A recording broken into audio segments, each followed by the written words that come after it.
This is Saeed on All Streams Radio. If you've just joined us, we've been speaking with tonight's guest, author, activist, linguist, Noam Chomsky. Professor Chomsky will take you to a different subject here, WikiLeaks, in terms of the cables that have reverberated from around the world. What is, in your opinion, if you could take us continent by continent, and I'd like to focus this time on North Africa and the Middle East, in terms of the disconnect between, or the American foreign policy interaction with North Africa and the Middle East, and what has, according to some people, has indirectly triggered the uprising that took place in Tunisia? Well, the WikiLeaks have been interesting in that respect. Among the leaks that have been publicized are cables from the U.S. ambassador in Tunisia. I happen to have some of the wording in front of me, so I'll quote from it.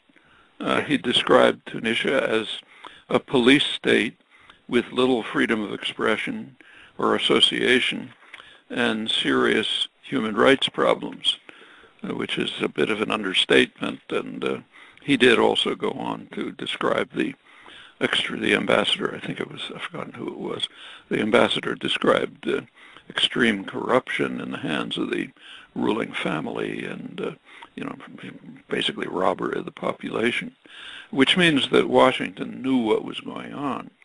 I should say, in extenuation of the U.S., that the European record is far worse. Yes.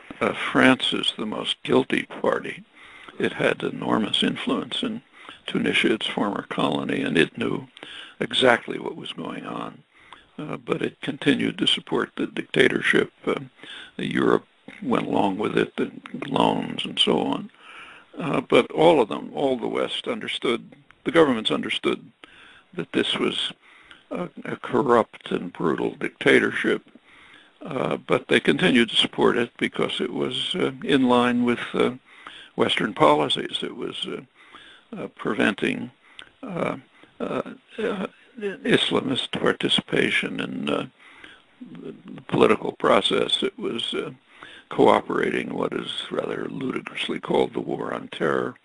Good investment opportunities, a lot of tourism, okay by Western values. Meanwhile, it was a horror story, and they knew it. And the explosion, when it took place, came as a surprise. They thought the government had a lid on it. But that's pretty standard, that typically, for example, in the case of Iran, the U.S. government, which was the main supporter of the Shah, couldn't have been unaware of the brutality, corruption, torture. All they had to do was read Amnesty International reports. But they didn't pay attention. In fact, Carter, who was then president, was near the end, praising the Shah of Iran because his people loved him so much and so on. When the uprising took place and overthrew the government, it was again a surprise because of the standard assumption that our favorite dictators can keep the lid on. It was incidentally the same in Haiti in 1986. And many other countries, Marcos in the Philippines, Ceausescu in Romania was another U.S.-British darling, and on and on. So it appears to be that from all the reports I read about Tunisia, they kind of missed the mark. Some of them gave the interpretation that the Islamists are the one behind this revolution, or also that the Tunisians have the uprising because of shortages, economic problems, as a result of raising the prices. I'm thinking that probably this has taken place further along in history rather than just all of a sudden. It's been a brewing problem for a long, long time. Don't you think, Professor?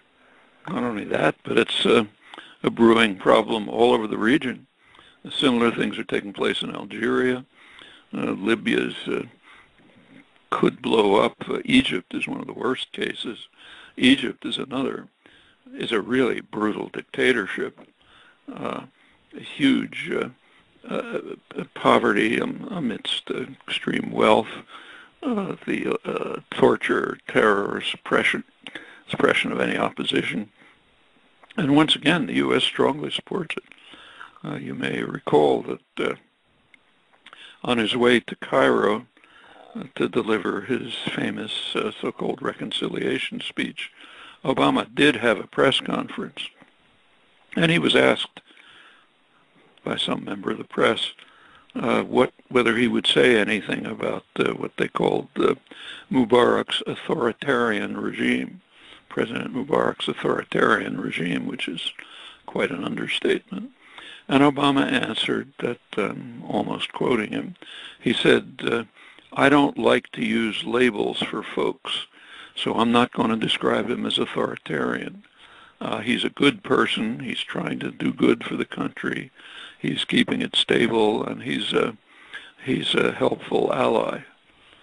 Well, how anyone in the Middle East could have taken Obama's pronouncements about human rights seriously after that is pretty amazing.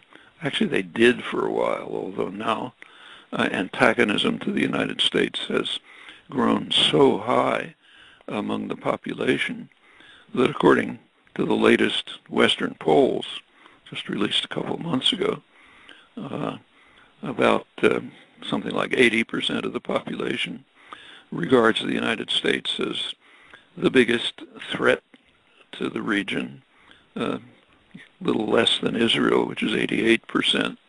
10% regard Iran as the major threat, and antagonism to U.S. policy is so extreme that a majority, I think it was 57%, say that the region would be better off if Iran had nuclear weapons to deter the U.S. and Israel.